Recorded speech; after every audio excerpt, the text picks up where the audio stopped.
Nos séculos XII e XIII, em meio às colinas e vales do sul da França, floresceu um movimento religioso que desafiaria o poder e a autoridade da Igreja Católica. Estes eram os albigenses, ou cátaros, um povo dedicado a viver de acordo com as suas convicções cristãs, buscando uma fé pura e simples, baseada nas Escrituras.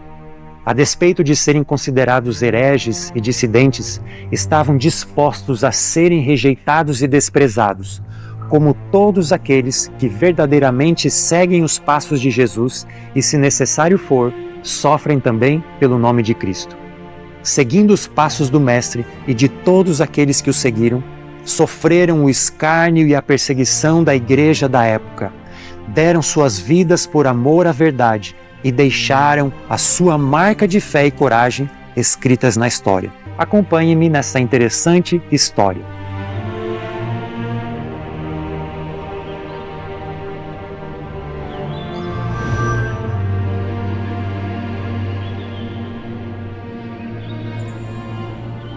Desde que o imperador Constantino passou a apoiar o cristianismo no início do quarto século, a Igreja começou a mostrar sinais de decadência espiritual, sucumbindo ao poder político e econômico.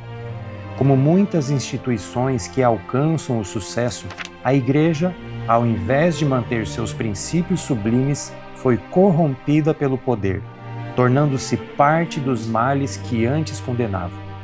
Durante a Idade Média na Europa, a Igreja, que deveria trazer luz e vida, tornou-se em muitos aspectos sinônimo de opressão e escuridão, exercendo controle absoluto sobre diversos aspectos da vida, a ponto de esse período ser chamado de Idade das Trevas. Sua influência se estendia além da esfera religiosa, afetando decisões políticas, sociais e culturais. Nesse cenário, a liberdade de crença e de pensamento era severamente limitada. Qualquer desvio das crenças estabelecidas pela Igreja era rotulado como heresia, ainda que não fosse verdade.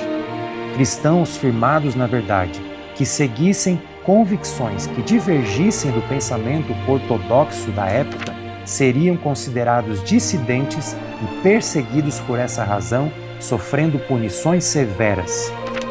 De igreja perseguida, como nos primeiros séculos, passou a ser a igreja perseguidora. Era o cumprimento de Daniel 7:21. Eu olhava e eis que este chifre fazia guerra contra os santos e prevaleceu contra eles. No entanto, assim como Deus no passado preservava um remanescente fiel no antigo Israel, Ele também manteve aqueles que permaneceram fiéis aos princípios do cristianismo bíblico nesse período. Mesmo nas trevas, surgiram pequenas luzes de esperança que mais tarde culminariam na Reforma Protestante do século XVI. Dentre esses fiéis estão os albigenses. Estamos aqui em Languedoc, no sul da França, onde durante os séculos XII e XIII concentrou-se esse grupo de cristãos fervorosos. Por toda essa região, que inclui as cidades de Toulouse, Albi, de onde deriva o nome albigenses, Carcassonne, que é onde nós estamos aqui, e Béziers, havia presença de albigenses também chamados de cátaros. Languedoc era uma região culturalmente diversa e relativamente autônoma, o que permitiu que o catarismo florescesse aqui. Além disso, a estrutura feudal, com seus muros e castelos, e as tensões políticas locais contribuíram para a sua aceitação e proteção por parte dos nobres da região, que viam nos cátaros uma forma de resistência e combate à influência crescente da Igreja Católica e do reino francês, e uma forma de, assim, fortalecerem a sua autonomia política. Pouco se sabe acerca das crenças e práticas dos albigenses, tendo em vista que a maioria das informações disponíveis sobre eles vem de fontes católicas, muitas vezes escritas pelos seus próprios opressores, como os inquisidores católicos. Era comum, no passado, os cronistas da Igreja retratarem os seus oponentes com um viés negativo, dado que o interesse maior com esses registros era denegrir os seus adversários de forma pejorativa, do que anotar para a posteridade a história como de fato era. Durante a Cruzada Albigense e a subsequente Inquisição, É provável que cronistas como o monge cisterciense Pedro de Vaux de Cernay tenham exagerado na descrição sobre suas heresias para justificar ações militares e punitivas. Isso pode ter distorcido a realidade das práticas e crenças cátaras como realmente eram. Além disso, os escritos autorais dos albigenses foram destruídos pela Igreja, o que significa que muito do que se sabe sobre suas crenças e práticas vem de interpretações externas. Isso limita a compreensão direta das suas ideias e modos de vida. Fato é que havia um conflito entre os albigenses e a Igreja Católica. Isso é inegável.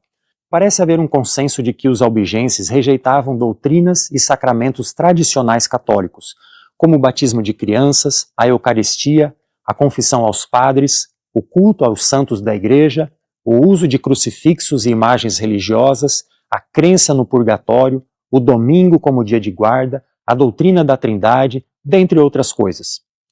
Além disso, a Igreja Cátara pregava moral e valores baseada numa vida simples, humilde e de não violência, algo muito mais próximo com o cristianismo primitivo do primeiro século. Os cátaros condenavam a guerra, não destruíam o patrimônio da Igreja, nem fomentavam a rebelião contra os que estavam no poder. Ellen White mencionou os albigenses em seus escritos, particularmente em seu livro O Grande Conflito. Ela descreveu os albigenses como um grupo que buscava seguir a Bíblia e viver de acordo com suas convicções cristãs, em oposição às práticas que consideravam corruptas na Igreja Católica da época. No capítulo 6 do livro O Grande Conflito, Ellen White anota o nome dos albigenses ao lado dos valdenses, como um grupo que preservou a verdadeira fé cristã. Ela escreve: muitos dos valdenses e albigenses, pela perseguição expulsos de seus lares na França e Itália, foram à Boêmia. Posto que não ousassem ensinar abertamente, zelosos trabalhavam em segredo. Assim se preservou a verdadeira fé de século em século.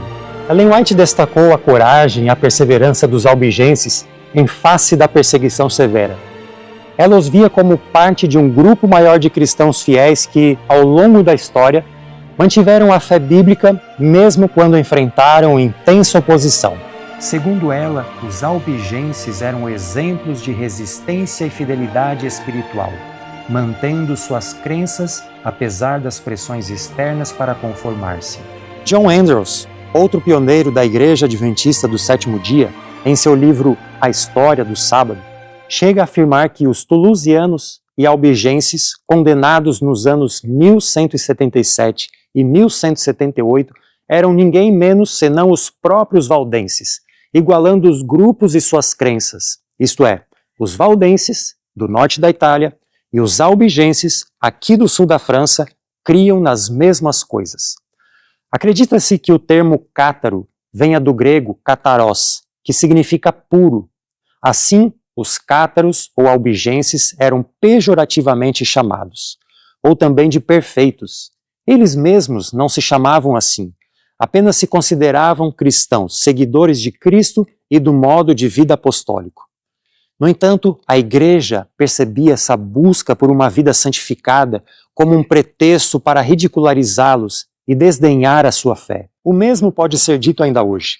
Muitos que aspiram a uma vida de santificação são frequentemente rotulados de forma pejorativa de perfeccionistas por alguns setores da Igreja.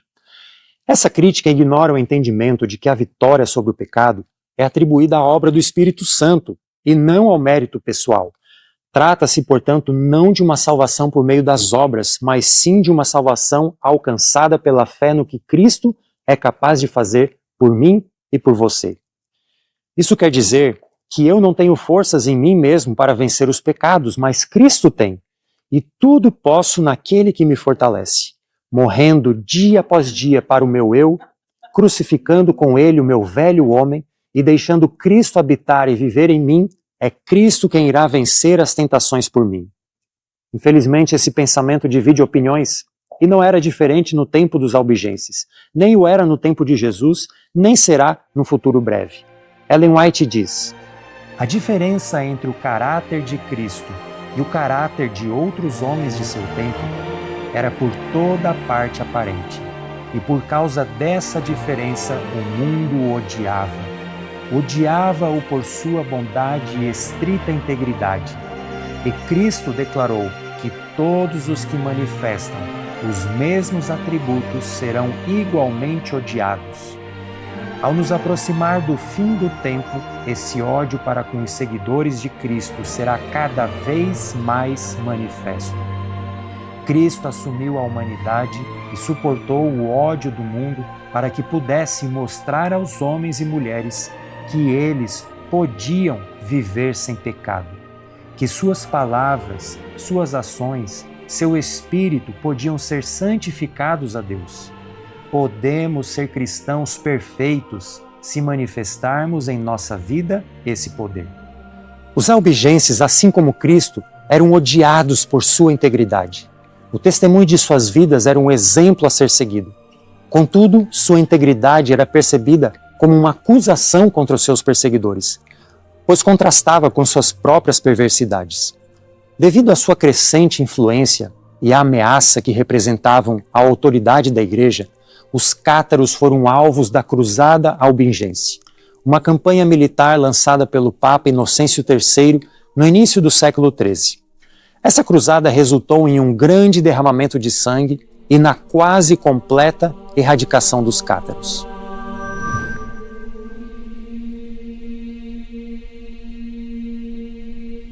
Raimundo VI, conde de Toulouse, governava a principal cidade da região de Languedoc. Conhecido por sua tolerância religiosa, ali viviam em paz os albigenses. Eles não somente viviam em liberdade religiosa, como também estavam em ascensão, se espalhando por toda a região do sul da França. Raimundo e os demais condes da região viam na religião albigense uma forma de protestarem contra o domínio da Igreja Católica. Eles viam como o clero católico ostentava um estilo de vida luxuoso e opulento, sustentado através do dinheiro do povo, em contraste com o estilo de vida simples e modesto dos albigenses. Assim, apesar de os albigenses não se envolverem com política, eles eram protegidos pelos nobres e senhores dos feudos e tinham o agrado da população em geral. Nada satisfeito com essa relação amistosa, o Papa Inocêncio III decide em 1201 substituir os bispos católicos de Albi, Carcassonne e Toulouse, enviando para lá novos bispos mais rigorosos, dentre eles Folque de Marselha, um ex-dissoluto, e Arnaud Amauric, duros e implacáveis, ambos cistercienses da ordem de Bernal de Clairvaux. Os novos bispos exigiam que Raimundo tomasse medidas severas contra os albigenses, considerados hereges pela Igreja Católica, e demonstrasse sua lealdade à Igreja enquanto tentavam em vão converter a população e conter o crescimento cátaro. A falta de atitude de Raimundo, frente à pressão realizada pela Igreja, acaba por resultar na sua excomunhão. Tentando contornar a situação, Raimundo pede reconsideração. O Papa então envia o monge Pierre de Castelnau como seu legado papal, isto é, como representante legal do Papa para resolver a situação e chegar num acordo com Raimundo. Essa era a tentativa cordial do Papa Inocêncio III de convencer Raimundo a se dobrar diante das suas exigências. No entanto, as coisas não vão nada bem e o preposto do Papa é expulso de Languedoc por Raimundo. Acontece que, no seu retorno para Roma, o legado Castelnau é assassinado e a autoria atribuída a Raimundo, provocando a ira do Papa Inocêncio III, que em resposta declara guerra contra Languedoc, a chamada Cruzada Albigense, marcando início a um conflito armado contra os albigenses e os seus apoiadores. As cruzadas foram expedições militares organizadas pela Igreja Católica que aconteceram entre os séculos XI e XIII, com o objetivo principal de recuperar Jerusalém e outros locais sagrados na Terra Santa que estavam sob domínio muçulmano. As cruzadas eram promovidas pela Igreja, mas quem lutava eram os nobres europeus atraídos pela promessa de glória, terras e riquezas, além do pacto de indulgências, isto é, o perdão incondicional de todos os pecados cometidos. Também lutavam os camponeses, que eram homens de classes sociais mais baixas, subalternos aos nobres e que viviam no entorno de seus senhores, também motivados pelas ambições políticas, econômicas e religiosas. A Cruzada Albigense, no entanto, era diferente das demais cruzadas. Ela aconteceria dentro da Europa. Isso era uma grande vantagem para os nobres da Europa, em relação às cruzadas contra os muçulmanos em Jerusalém e outras localidades distantes. A proximidade geográfica diminuía o tempo de viagem e o custo logístico, uma vez que transportar um exército por longas distâncias era extremamente caro, tendo que pensar em rotas terrestres e também marítimas. Com a Cruzada Albigense, os custos de transporte, alimentação e manutenção das tropas eram significativamente menores. Languedoc estava dentro da Europa. Além disso, os cruzados podiam se abastecer mais facilmente com recursos locais, como alimentos, por exemplo, junto aos seus aliados regionais. A comunicação entre os líderes cruzados e a igreja também seria mais rápida e eficaz, bem como a coordenação das tropas. Sem contar a familiaridade com a região e o conhecimento do terreno e do clima, já que muitos cruzados viriam da própria França.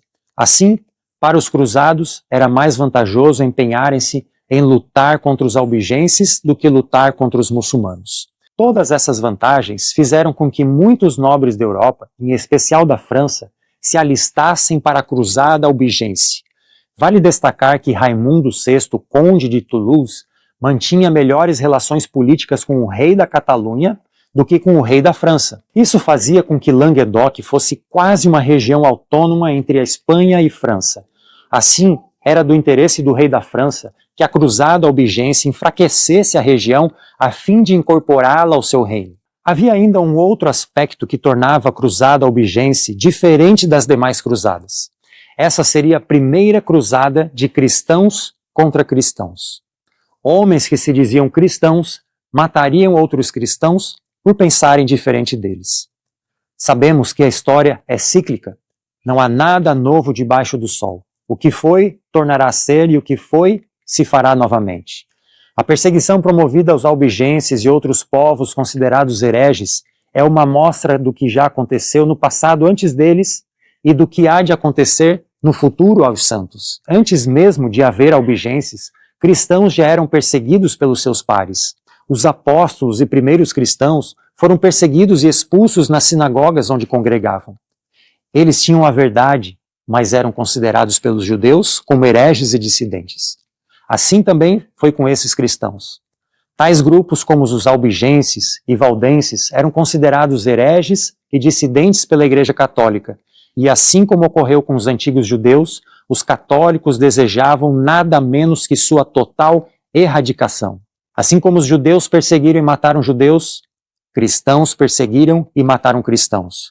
O mesmo ocorrerá novamente em breve, e de certa forma já acontece hoje em menor escala.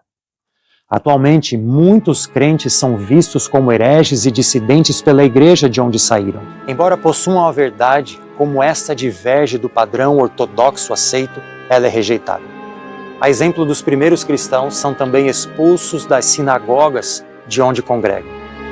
Apesar de a igreja promover movimentos em favor da liberdade religiosa em colaboração com outras denominações cristãs, aqueles cujas crenças são mais próximas das suas são, paradoxalmente, rechaçados e atacados verbalmente.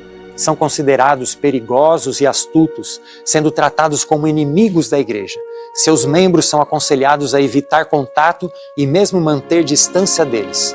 A questão é, dada as suas devidas proporções, logicamente, em que isso se difere da perseguição promovida pela Igreja Católica no passado?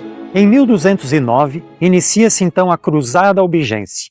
Os nobres vinham equipados com suas armaduras, espadas e lanças, liderando seus camponeses armados com ferramentas primitivas e improvisadas, como foices, facões, lanças, arcos e flechas, clavas e paus. Por incrível que pareça, essa era uma força militar poderosa, dado que somavam cerca de 10.000 soldados. Infelizmente, como em muitas campanhas militares medievais, os ataques eram regados a muito sangue, crueldade, saques e estupros. O primeiro ataque foi realizado aqui na cidade de Béziers. Após um confronto inicial, os cruzados conseguem invadir a cidade.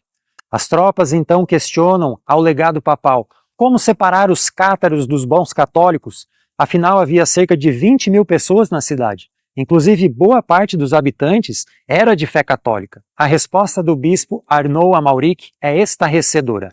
Matem todos eles. Deus reconhecerá os seus. Sob ordem da Igreja Católica, os cruzados avançam sem clemência nem para com mulheres e crianças. Todos são brutalmente assassinados, sem exceção. A situação era caótica. Um dos eventos mais notórios do massacre de Béziers aconteceu aqui na igreja da cidade. Quando os cruzados atacaram a cidade, muitos habitantes, inclusive mulheres e crianças, buscaram refúgio dentro da igreja, acreditando que estariam seguros em um local sagrado. No entanto, os cruzados invadiram a igreja e atearam fogo, matando todos os que estavam lá.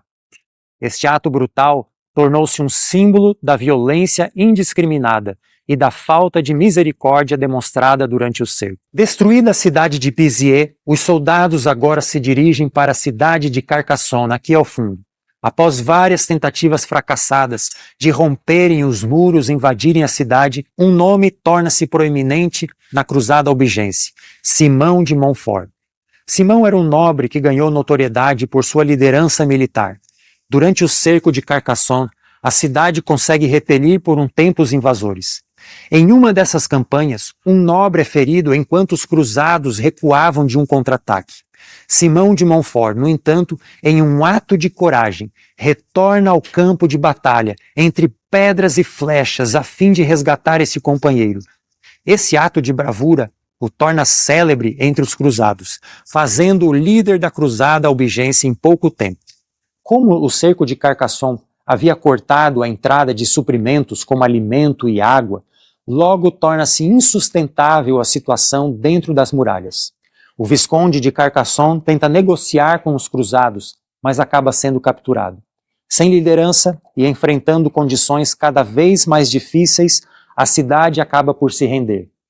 No entanto, diferente de Béziers, aos habitantes de Carcassonne é dado a chance de saírem com vida se deixarem a cidade apenas com a roupa do corpo. A cidade, com sua estrutura e bens, é então poupada da destruição, a fim de dar morada a Simão de Montfort, que é feito conde de Carcassonne.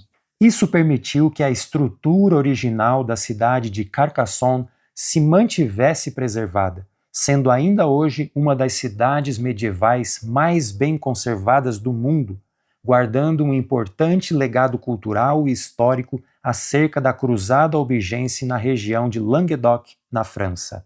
Apesar de a cruzada albigense durar 20 anos ao todo, um período bem mais longo se comparado às cruzadas à chamada Terra Santa, ela era caracterizada por uma série de campanhas militares e cercos que normalmente duravam alguns poucos meses, intercalados com um período de relativamente calmaria no restante do ano, quando os nobres retornavam com seus camponeses para os seus lares, a fim de administrar os seus domínios, resolver questões políticas ou descansar. Durante esses intervalos, a administração dos territórios já conquistados deveria ser uma prioridade, a qual foi deixada a cargo de Simão de Montfort, logo no primeiro ano da cruzada.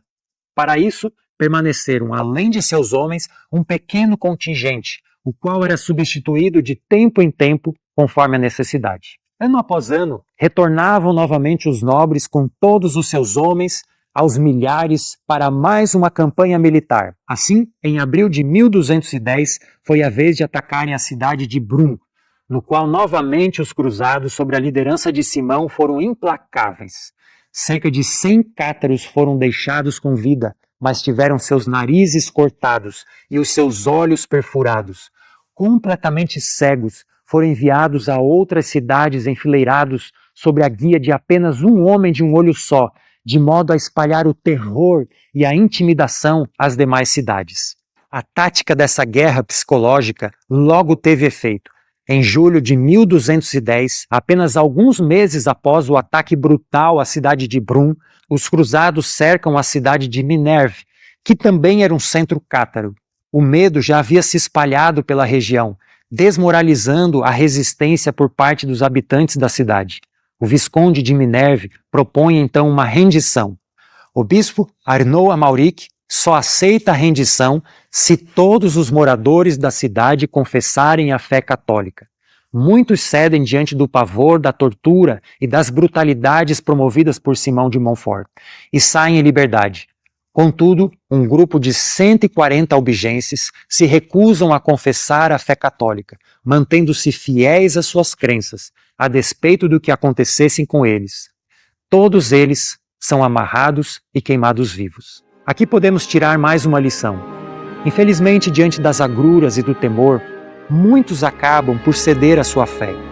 É bem provável que nesta cidade houvesse mais de 140 albigenses. No entanto, somente 140 mantiveram-se fiéis até o fim. Isso nos faz pensar, quantos permanecerão fiéis até o fim? Se eu continuar vivo até lá, de que grupo farei parte? Estaria eu entre aqueles 140 ou a minha fé seria vacilante diante das ameaças? Em 1215, o Concílio de Latrão declara Simão de Montfort senhor de Languedoc. Todavia, a principal cidade da região, Toulouse, permanecia ainda sob o controle de Raimundo VI. Era necessário conquistar Toulouse a fim de realmente se tornar senhor de Languedoc. Essa tentativa acontece alguns anos depois, em 1218, em um movimento planejado, porém fracassado. Simão de Montfort é morto, atingido por uma pedrada na cabeça durante o ataque a Toulouse. Raimundo e Toulouse vencem Simão de Montfort. Sem Simão de Montfort, a cruzada albigense logo perde a sua força, e a tolerância religiosa volta a trazer um período de paz a Languedoc, porém, por pouco tempo. Passados 10 anos, a viúva do rei da França, agora rainha regente da França, consegue orquestrar uma campanha militar para dominar Languedoc. Habilidosa e determinada, consegue fazer novas alianças políticas com importantes barões, financiando novos exércitos, destruindo cidades e fortalezas dos nobres que ainda resistiam em Languedoc. Frente à nova pressão comandada pela rainha da França, Raimundo VI é coagido a ceder e assinar o Tratado de Paris, em 1229, que poria fim à guerra, marcando o fim de 20 anos de cruzada albigense. Nesse tratado, Raimundo VI é forçado a aceitar termos desfavoráveis, como a entrega de territórios, fortalezas e cidades estratégicas. Porém, se por um lado, o Tratado de Paris fortalecia a autoridade real sobre Languedoc e enfraquecia a autonomia dos nobres locais, por outro lado, traria paz à região e o fim de uma guerra.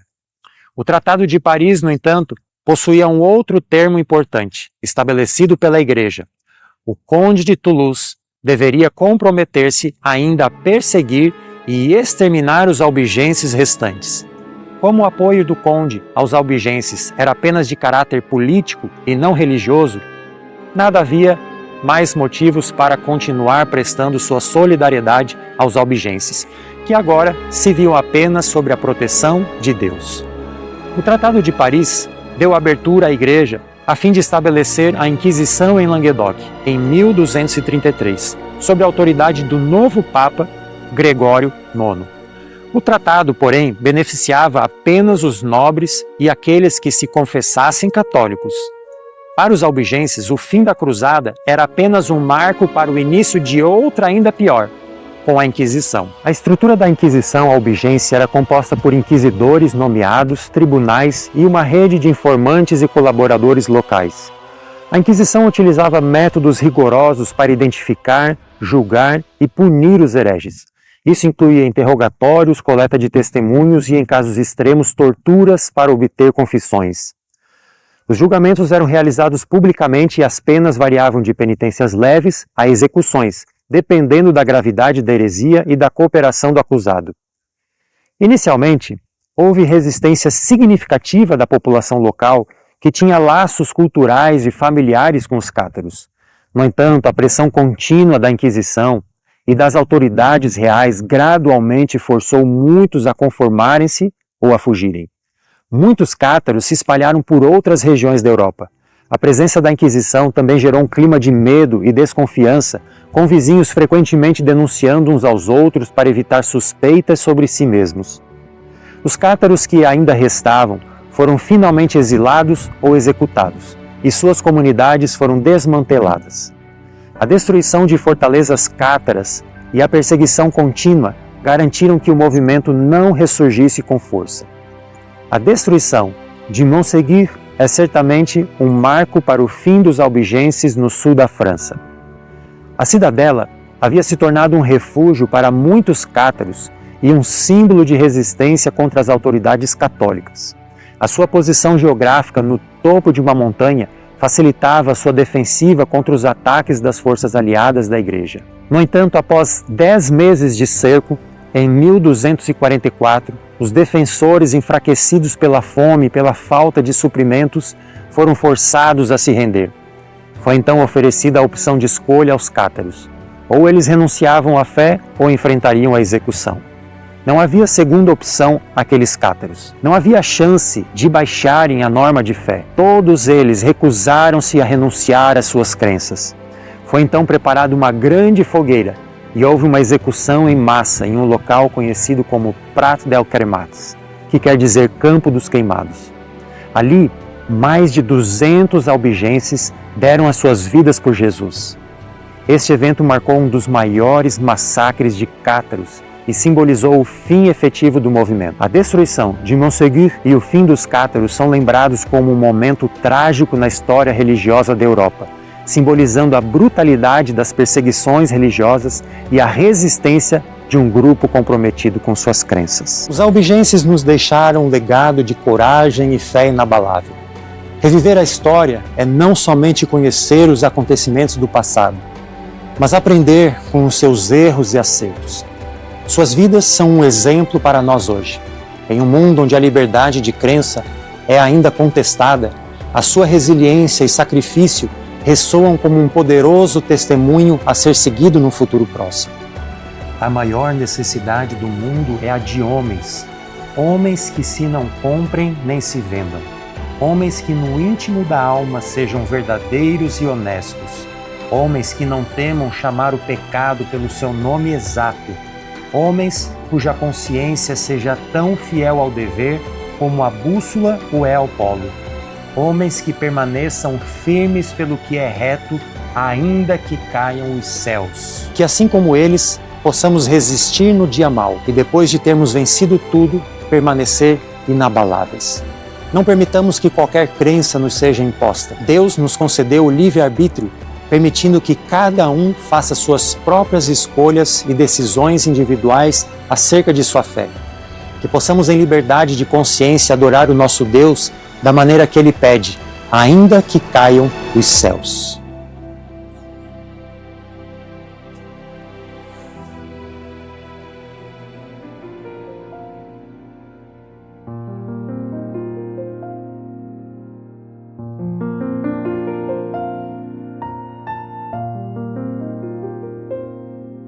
Então Jesus declarou: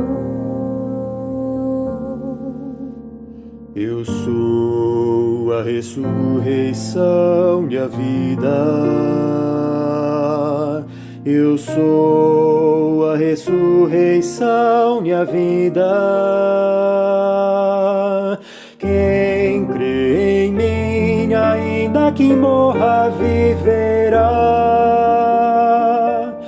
Quem crê em mim, ainda que morra, viverá.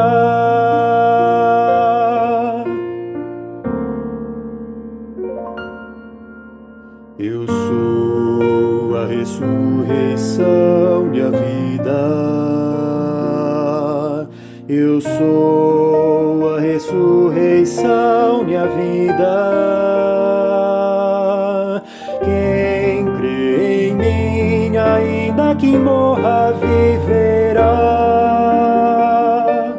Quem crê em mim, ainda que morra,